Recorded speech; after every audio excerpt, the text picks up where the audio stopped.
Bismillahirrahmanirrahim. Alhamdulillahilladzi ja'ala ad-dinal islamiyya dinan sadiqa wa dinan ya'lu wa la yu'la alaih. Ashhadu an la ilaha illallah wahdahu la syarika lah wa ashhadu anna Muhammadan abduhu wa rasuluh. Allahumma salli wa sallim ala Muhammad wa ala alihi wa sahbihi ajma'in. Amma ba'du fa ya ibadallah ittaqullaha haqqa tuqatih wa la tamutunna illa wa antum muslimun. Wa qala Allah ta'ala fi kitabil karim walillahi 'alan nasi hajjul baiti man istata'a ilaihi sabila. Wa qala Rasulullah sallallahu alaihi wasallam al-hajjul mabruru laisa lahu jazaa'un illal jannah. Jamaah Jumat rahimakumullah, sebagaimana biasa khatib menghimbau, marilah kita senantiasa meningkatkan takwa kita kepada Allah Subhanahu wa ta'ala dengan menjalankan segala yang diperintahkannya dan menjauhkan diri dari segala yang dilarangnya. Jamaah rahimakumullah, sebagaimana kita ketahui, salah satu rukun Islam adalah menunaikan ibadah haji di tanah suci Makkah. Semua jemaah haji dari berbagai negara, laki-laki, perempuan, semua berharap agar haji yang dilaksanakannya adalah menjadi haji yang mabrur. Demikian juga keluarga di tanah air, semua berharap agar haji yang dilaksanakan oleh saudaranya yang memenuhi syarat, punya kemampuan, menjadi haji yang mabrur. Lalu apa makna mabrur itu? Mabrur adalah bahasa Arab, artinya baik. Dengan demikian haji mabrur adalah haji yang dapat membawa perubahan ke arah yang lebih baik bagi yang melaksanakan ibadah haji dibanding dengan sebelum dia melaksanakan ibadah haji. Agar haji ini bisa membawa perubahan ke arah yang lebih baik, khususnya bagi yang melaksanakan ibadah haji, maka praktek ibadah haji yang dia laksanakan harus dipikirkan secara filosofis. Makna dibalik praktek ibadah haji itu apa? Bahasa agamanya hikmatut tasyri', hikmah dibalik ibadah haji yang dilaksanakan oleh seorang muslim. Tentu pada kesempatan ini tidak mungkin saya uraikan semua praktek ibadah haji yang pada akhirnya dapat membawa perubahan ke arah yang lebih baik bagi jemaah haji yang melaksanakan ibadah haji tersebut. Salah satu kewajiban orang yang melaksanakan ibadah haji adalah memakai pakaian ihram, khususnya ketika wukuf di Arafah. Setidak-tidaknya ada 3 hikmah atau makna yang mendalam jika dipikir secara filosofis dari anjuran untuk memakai pakaian ihram bagi jamaah haji ini. Yang pertama, pakaian ihram mengajarkan kita muslim untuk menghayati bahwa seperti itulah menghadap Allah Subhanahu wa ta'ala setelah kematian seseorang. Hanya dipakaikan pakaian putih-putih, kain kafan yang tidak dijahit seperti praktek pakaian ihram yang dipakainya ketika melaksanakan khususnya wukuf di padang Arafah. Seorang menghadap Allah tidak membawa harta benda, uang dan sebagainya, hanya memakai pakaian berupa putih-putih yang dikenal dengan kain kafan. Kalau itu yang dipikirkan oleh seorang jamaah haji ketika dia memakai pakaian ihram, maka dia akan muncul kesadarannya untuk memanfaatkan, menggunakan harta yang dia miliki untuk mendapat pahala di sisi Allah Subhanahu wa ta'ala. Misalnya berinfak untuk kepentingan agama, untuk apa saja yang penting bermanfaat dianjurkan oleh agama. Kalau demikian pemikiran seorang yang melaksanakan ibadah haji, khususnya setelah pulang ke tanah air, maka dia tentu akan mendapat pahala yang cukup banyak di sisi Allah Subhanahu wa ta'ala berkat kesadarannya bahwa harta yang dimilikinya tidak akan dibawa ketika menghadap Allah Subhanahu wa ta'ala.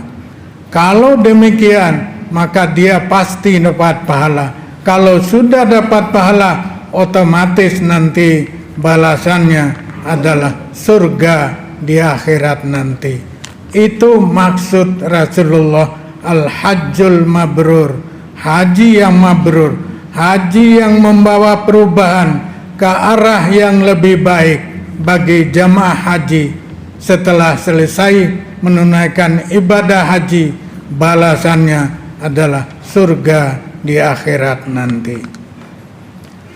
Yang kedua, pakaian ihram mengajarkan jamaah haji untuk menyadari bahwa di sana terdapat kesetaraan, kesamaan derajat.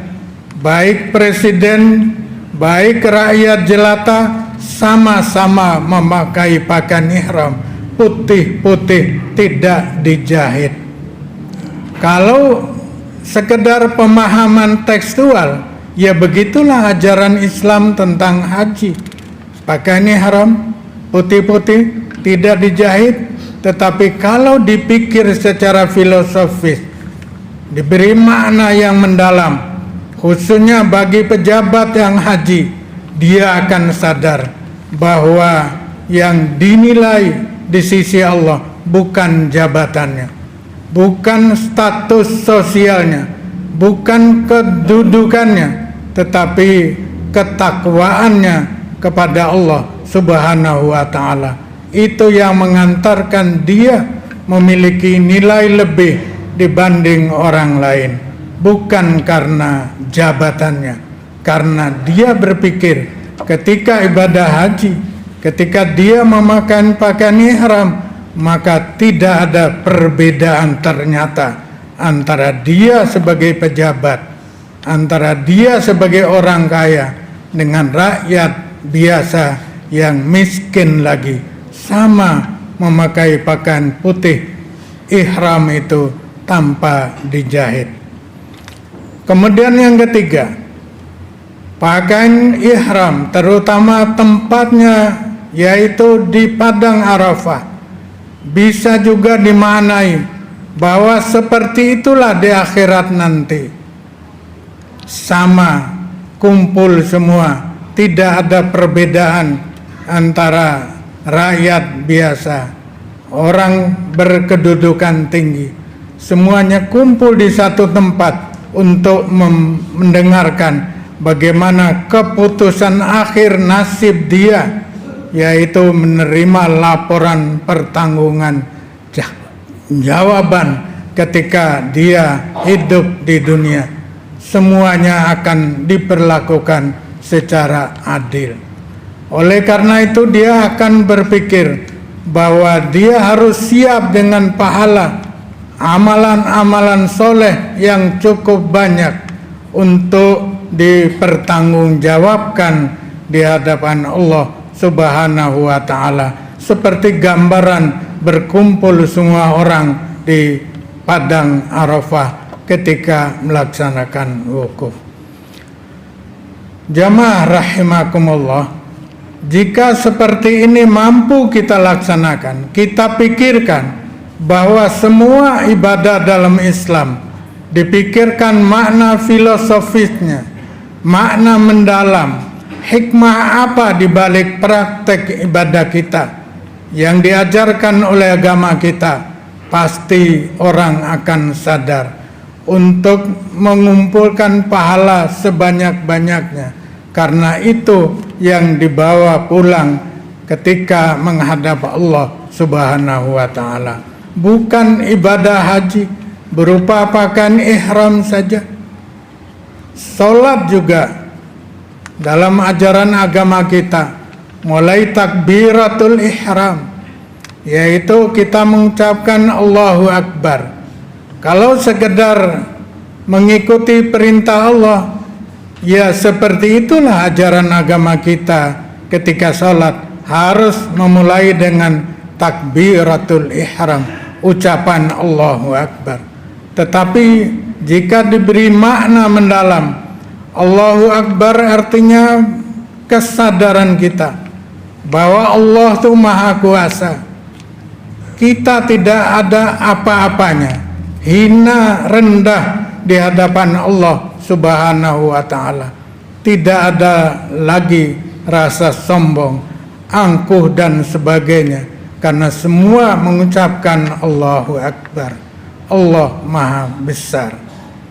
Diikuti lagi dengan sambil angkat tangan, itu sebagai tanda kepasrahan kita kepada Allah yang Maha Kuasa, yang Maha Berkehendak, Maha Besar. Seperti halnya orang-orang yang jahat, misalnya mencuri, berhadapan dengan yang berwajib karena punya senjata, misalnya polisi, maka tanda menyerahnya dia adalah angkat tangan di hadapan yang berwajib, punya kekuasaan, senjata dan lain-lain. Ini adalah contoh bahwa makna sholat itu, takbiratul ihramnya saja sudah menunjukkan kepasrahan kita di hadapan Allah Subhanahu wa ta'ala, sehingga tidak ada lagi rasa sombong, angkuh, takabur dan lain-lain. Ditambah satu lagi, ketika kita sholat ruku, mulai sudah kita nundukkan tubuh kita, kepala kita. Ditambah lagi dengan sujud, kita letakkan dahi wajah kita di tempat sholat. Itu luar biasa makna filosofisnya, makna mendalamnya, hikmahnya, bahwa sholat itu mengajarkan kepatuhan kita, kepasrahan kita, ketundukan kita kepada Allah yang Maha Kuasa, Tuhan kita Allah Subhanahu wa ta'ala. Mudah-mudahan kita, terutama yang baru menunaikan ibadah haji dan yang sudah haji cukup lama, mampu berpikir kembali, memaknai ibadah haji kita. Itu baru pakaian ihram, belum lagi melontar jumrah dan lain-lain. Mudah-mudahan ada manfaatnya. Barakallahu li walakum walisairil muslimin wal muslimat fastaghfiruhu innahu huwal ghafurur rahim.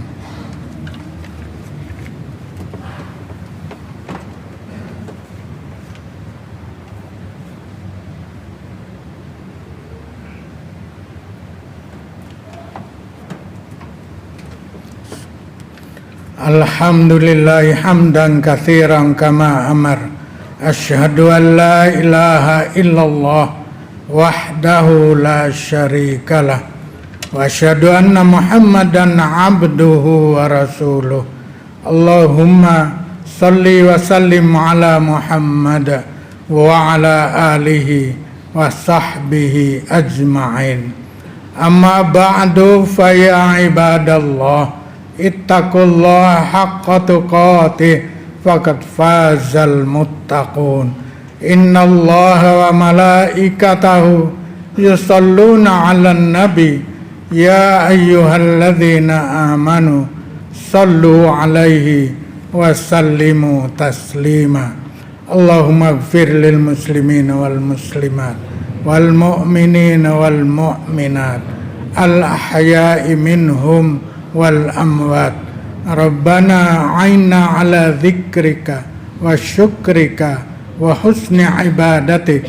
Rabbana taqabbal minna jami'a amalina shalihat wa kaffir 'anna jami'a amalina sayyi'at. Rabbana atina fid dunya hasanah wa fil akhirati hasanah wa qina 'adzabannar. Ibadallah, innallaha ya'muru bil 'adli wal ihsan wa ita'i dzil qurba wa yanha 'anil fahsya'i wal munkar wal baghi ya'idzukum la'allakum tadhakkarun. Udhkurullahal 'azima yadhkurkum was'aluhu min fadli yu'tikum wa la dzikrullahi akbar.